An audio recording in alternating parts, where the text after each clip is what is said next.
الله الرحمن الرحيم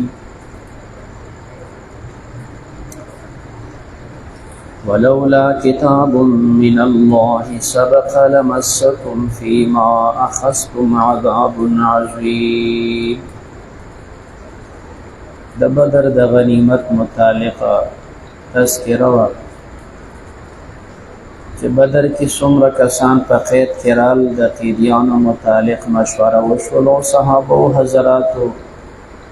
په دوو باندې رایه ورکړه.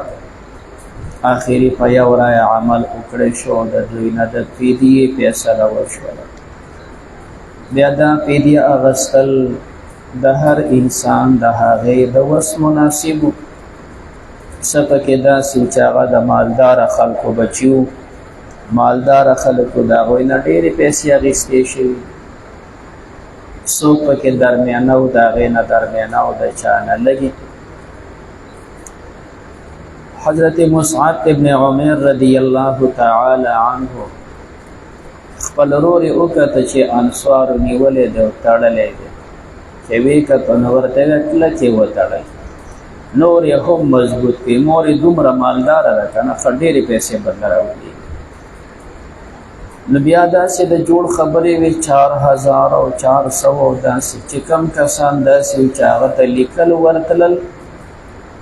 او بل ته ښوونه کوی شوه، هغوی باندې دا لازمي کړه چې تاسو به د مدینې 10 ماشومانو ته لیکل ښایي، بیا به تاسو ازادېږئ. دا لومبنی د اسلام سکول دی او په دنیا کې چې د پرایمري ایجاد د دې ځای نه شوی دی. نو بس دغه قیدیانو به کوشش کو چې یاره 10 ماشومان د دې قابل کې چې لیکل لوستی کوی شي. اوس د هر سړي محنت دی چې په 15 ورځو کې پوره کړي او که په میاشت کې پوره کړي، خو چې هغه د لیکلو لوستلو قابل شي بیا به د هغوی رهایي وه. چونکې دا فدیه د الله جل جلاله په نیز خوښه نه وه، نو الله جل جلاله ناراضګي راولېږله او پیغمبر علیه السلام او ابوبکر صدیق رضی الله تعالی عنه جړل. عمر صاحب خبر شو، بهر کیف د الله په نیز غوره د حضرت عمر رایه وه چې دوی نه سرونه کټ شوي دي. دا عمدي موقع باندې مسله وه چې یاره فدیه اخیستل مه کوئ، د دوی قتل پکار و. بیا الله وعید ذکر کوي مخکې نه زما حکم مقرر دی، که دا حکم د وړاندې مقرر نه و تاسو له به په دې باندې سزا درکړی شوه. نو سزا ورنه کړی شوه، د هغې وجوهات مو ذکر کول. یو خو دا اجتهادي خبرې، یو په اجتهادي خبرو الله عذاب نه ورکوي. بله دا چې پیغمبر علیه السلام موجود دی او چې نبی علیه السلام موجود دی، بیا الله عذاب نه ورکوي. او دا هم ده چې دا غنیمت به دوی دپاره جایز ګرځېږي، نو چې کوم څه آینده جایز ګرځېږي نو بیا دوی ته پې عذاب ولې میلاوېده. خو خوښ حکم د الله ده چې دوی قتل شي. دا لومبنۍ مسله ده چې د بدر متعلق راغلی ده او بهتره خبره چې د دې غونډو نه سرونه کټ شوي وي. بیا د دې پسې دویم نمبر حکم صورت محمد کی ذکر دی 26واں پارہ باندې. الله فرمایي چې تاسو کله قتال وکئ بیا د خپل مخالفین دشمنان کلک وتړئ، اړه پې مه خوږوه، او چې کلک دې وتړو ښه چې کوم دی ته مطمئن شولې اوس یې فیصله وکړه، فاما منا بعد و اما فداء. بیا ستا خوښه ده که ته په احسان کې او که ته په عوض کې ته څه اخلي، بیا دا مسله راله. نو څو خبرې شریعت جایز کړي. اوله دا چې دا قیدي وي تا تړلی را دې وستو، نو که قتلهی جایز ده، متفقه ده. پیغمبر علیه الصلاة والسلام همدغه شانتې لاس نیولي قتل کړي دي بعضې ډېر خبیثانو. دویمه دا ده چې د دې نه غلامان جوړ کې بس دا تقسیم کا، د هر یو کس غلام شو د هغه خدمت به کوي، دا مثلا جایز ده. دا دوه خبرې متفقه دي. د دې پسې دویم نمبر همداسې په احسان وکړي چې آزاد شي او ګرځي په دار اسلام. بیا هم څه فقها مني ټیک ده، ورپسې دریم نمبر چې ته په دې باندې تبادله کوي پیسې اخلي او پرېږدي یا په مسلمانان قیدیان آزاد دي څو علما قول کوي امام شافعي رحمه الله احمد رحمه الله قول کوي مالک رحمه الله احناف وینا تبادله بنکه په دې باندې ظاهر قول د احناف وداله او وجه ذکر کوي چې دا تبادله بیا منسوخ شوی دي سورة توبه کې آیت کریمه را روانه ده فقتلوا المشرکین حيث وجدتموهم ثقفتموهم راغلی او دا اخیری آیاتونه دي احسانات به سره نه کوي خو بیا هم په احنافو کې سنس اقوال گنجائش دي زمون کتاب سیر کبیر ورته وایي دا محمد رحمه الله سیر کبیر کې نقل کړی دي که مسلمانان قیدیان هغه په تبادله وکي ټیک ده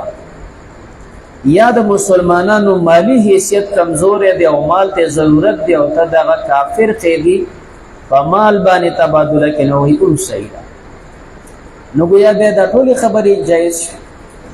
د پیغمبر علیه الصلاۃ والسلام نه دا ټول خبرې نقل دي قتلهم نقل دي عمده شانتی احسان کول نقل دي بغیر د پیدین پرې خودل احسان مطلب په نوم باندې چې کم کس عمده سي پرې خېده غریب ابو عزت شاعر عمده سي پرې خېده وېزو غریب د پیغمبر علیہ السلام زوم ابو العاص عمده د بدر قیدیانو کې ده حضرت زینب دغه پرهایی کې خپل هار را اولېګو دا هار د خدیجه الکبرى پیغمبر علیہ السلام چې هغه هارو کتنو خپش دا د نبی کریم علیہ السلام د بیبي هارو د خپل مشره لور تور کړو او سي خاون قید کې راغله د ناقاون پرهایی کې هغه هار راولې نبی علیہ السلام خپش او صحابه او حضرات ته وی کوم خوخي دا قیدی او تازه او دا هار وته واپس کې ویږي ټیک ده هار وته واپس شو ته دې آزاد کو وته وی چې تلاړ شي مکه ته نو زینب د مکه نه راو بس پرېګه د وچه هجرت کې ویټ درا پرې عمدہ سے نبی کریم علیہ السلام قتل کړی دی او دا سے آزاد کړی دی لکه څنګه چې دا آزاد شو عمدہ رنګ مشهور حدیث دی واقع دا ثمامه ابن الاسال دا د بنو حنیفه او ملک او سردار سے دی صحابه حضرات تلی دی گرفتار کړي وس ستنی پسې وته پیغمبر علیہ السلام نبی علیہ السلام راوته پوښتنه کوي څنګه دا لوی خان او غټ ملک سے ورته وی زما پتا خو ګمان دي محمد ابد سړی نه خسړی د زما د باندې خو ګمان دي خو کما وجنی نزاده من خاون د ویني به قتل کې دوه مطلب ویلی شي او دا معنی کمی وجنی دشمن دی ما او دشمن وجنی په دې کې سم علامت یې خو نشته ستا دشمنی مونی ولدی مو تړلې مو دشمن وجنی نو مړ کړم ستا د پاره دا گنجائش ته دشمنان خلق وجنی او دې مطلب دا دی دن کی ور کوي کله مړ کړم زعام سړی خو نه ما د ویني خاوند دې د خپل قوم مشرم زما بدن واغستیش او کسمال او پیسې غواړي نو کوه سونه مال غواړي چې دلارش پیغمبر علیہ السلام متصونه ان الله فسبال بیا قد خبر وکړه پدری مورز بیا د قشانه خبر وکړه ستنی پسې تړلې ده پدری مورز پیغمبر علیہ السلام ته کولاوش خو خې زیو ته کېنه دلال ال تولان دی ولم بلزان صفا کو بیا رااله د ایمان راوړو ډېر د محبت خبرې وکړه الله پیغمبر تر دې وخت پورې زما په ټولو زینو کې ستا خار بدیش اوس د ټولو نه خوښ خار د مدینه دی او مخکې مې په دې ټولو دینونو کې ستا دین بدیش اوس د ټولو نه خوښ دین ماته اسلام چې ما د خلکو ته قتل د ټولو نه چې مې بدیش نو ستا مخ مبارک مې بدیش او د ټولو نه محبوب مخستان تاسو راته ووایئ مکې والا سره څه وکړم پیغمبر علیہ السلام تو فرمایل بسیبه وای چې ستاسو آرډر نه کنه حکم دی نه یو دا نبم زما د قوم نه مکې ته نزي ادم کې زیات دانی هغه بد دي قوم نه راتللی بیا یې تپوس وکړه چې زه خو روان یم عمرې ته او زه خو د یو تړم عمره خو رانه پرېښوده اوس څه وکړم پیغمبر علیه السلام ورته وفرمیل اوس عمره وکړه چې مسلمان شو مخکې خو عمره نه وه بیا لاړ عمره وکړه مشرکین پسې راجمع شول ورته ویې سبا وته د خپل دین نه بل خوا ووتې وایي د دین نه نه یم وتلی مسلمان شوی یم حق دین مې چې کوم دی قبول کړی نه خپل دین نه لاړې بل طرف ورته حق دین اسلام ته راغلی ما مشرکینو ته هم واورئ ستاسو زیات چې کوم دی مدار زما په قوم دی زما د قوم به یوه دانه ستاسو خواته نه راځي هر څه در باندې تاسو د الله پیغمبر شړلی دی خو د الله پیغمبر اجازه وکړي راځي به خو چې هغه اجازه نه کړي یوه دانه به هم نه راځي ټولې لارې ته بندې کړي مکې والا یې سم وتړسکول بیا را مدینې منورې ته پیغمبر علیه السلام ته سوال منت کو څه مړه شول څه داسې شول لارې را باندې غونډې بندې شوې هېڅ هم نه راځي نور د لږې مړه کړه پیغمبر علیه السلام ثمامه ته ویې لارې ته ازادې دانیو ته پرېږده به چې لاړ شي نو پیغمبر علیه السلام داسې احسانات هم کړي تبادلې هم کړي وي ابو بکر صدیق رضی الله تعالی عنه پیغمبر علیہ السلام یو غزا ته ولیږو فزاره قبیله ورته وایي هلته یې غزا وکړه سلمه ابن اکوع رضی الله تعالی عنه فرمایي چې ما کتل نو خلک تښتېدل نو یوه ډله خلک داسې روان دي وړاندې په غر باندې ځان ایستو تښتېدل نو هلته پسې رسېدل خو ګرانو نو ما د دې چې دا کم روانو دا مخه وه دا مې له په یو غشي باندې ویشتله چې دا مخه مې له ویشته دی مې ودرول بیا پسې ورسېدم چې ورسېدم نو بلا کسانو دا غونډ مې راوستل ابو بکر صدیق سے مخې ته مې راوست دا تښتېدل قیدیان مې راوستل په دې کې یوه ښځه وه مشره هغې د ځان نه سرمن تاوه کړې وه خپل لوپټه چې د هغې زمانې څه شی و د دې زنانه سره یوه پیغله جینۍ وه ډېره ښکلې وه ابو بکر صدیق صاحب چې د ده کارنامې ته وکتل سلما دا پیغله جینۍ ته ستا انعام هغې دله په انعام کې ورکړه سفر پوره شو واپس چې مدینې منورې ته ویرالو سحر پیغمبر علیه السلام زما سره میلاو شو ما ته ویل سلما کومه جینۍ چې تا سره په قید کې ده ما ته راوبخه سلمه صاحب ما ورته ویل د الله پیغمبره ما هغه ځای کې لیدلې وه چې کوم دی ډېره ښایسته وه او زما ډېره خوښه هم وه خو له اوسه پورې ما د هغې لوپټ هم نه ده لرې کړې نبی علیه السلام چپ شو په سبا له باندې بیا یې راته داسې ویې ما ورته بیا هغسې ویې چې ما له د سره هغه سره زه خواته ورغلی هم نه یم په درېیمه ورځ یې راته بیا وویل ما ویې جي بس تاسو شوله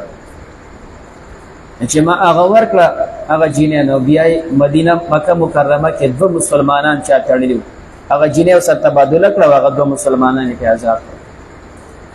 نو د داسې اعمالو نه جمهور حضرات دلیل نیسي چې د مسلمانانو ضرورتي تبادله کولی شي مسلمانانو ضرورتي مالی حیثیت باندې او باقي قتل غلامول دا ټولې مسلې چې کوم دی پکې جمهور جایز وي نو الله فرمایي په دې موقع بهترین رایه خو د حضرت عمر وه خو چونکې زما مخکې حکم نه وی تاسو ته به مې عذاب درکړی لولا کتاب که نه وی لیکل من الله د الله د خوا نه سبقه چې مخکې شوي دي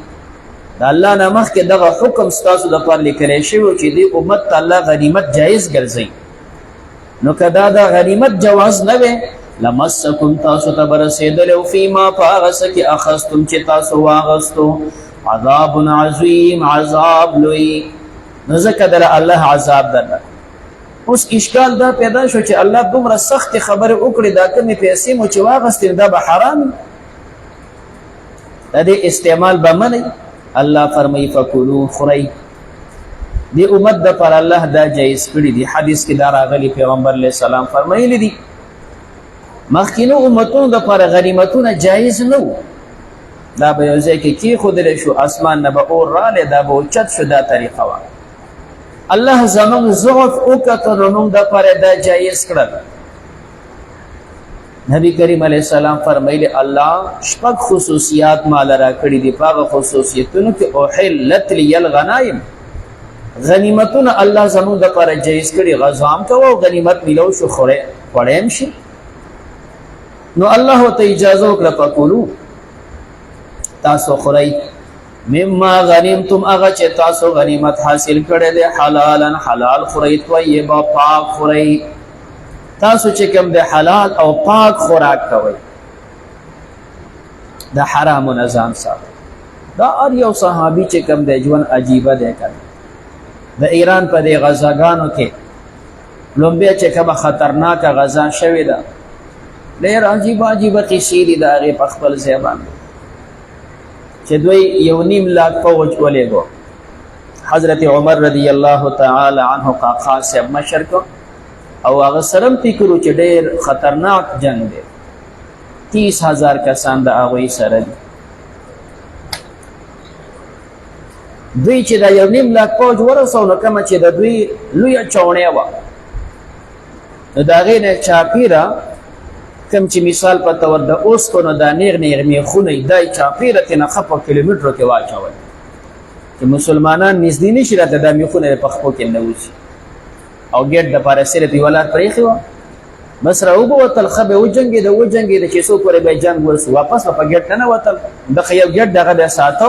او نورو طرفونو نه خو څوک راتلی نه شي. 2-3 ورځې داسې جنګ وشو صحابه حضرات حیران شو چې دا څنګه مسله شوله. نو دوی داسې کار وکړو چې دوی خپل دی ورسره وجنګېده ښه کافي. بیا یې ملګرو ته اډر وکړو چې ورور وروسته کېږئ. نو دوی پسې ښه زړور روان دي راوځي او هغه خپل ملګري وروسته کول او هغې ښکتل چې وروسته خو مسلمانان نشته پر دې هغې واچول او هغه جنډۍ مو چته کړه او چا ته حال ونه وی چې زما ورور شهید شو بل ته یې دا سیټ ته کړ او هغه سې جنګ شروع کړ. نو چې داسې وجنګېدل چې هغې خصم چې کوم دی چیت پیت کړه واپس هغې په تېښتنه څخه یې مړه کړه سې ونیول چې لاړ نو بیا خو لار یوه وه د ګېټه او دې خوا خو نور ځای نه غونډه یاره څه وشول نور دا خو پته وه چې جنګ ډېر لوی خطرناک جنګ دی. یو طرف ته زیری رالی او بل طرف ته یې صندوق د جواهراتو ډک رالی. عمر صاحب ډېر خوشحاله شو. بیا یې نور چې کله دومره غټ معلوم او عمر صاحب صرف ما خوب کته چې په خوب کې ما ته فرشتې وعید راکوي دا سیز چې کوم دی تا څنګه سر کړی دی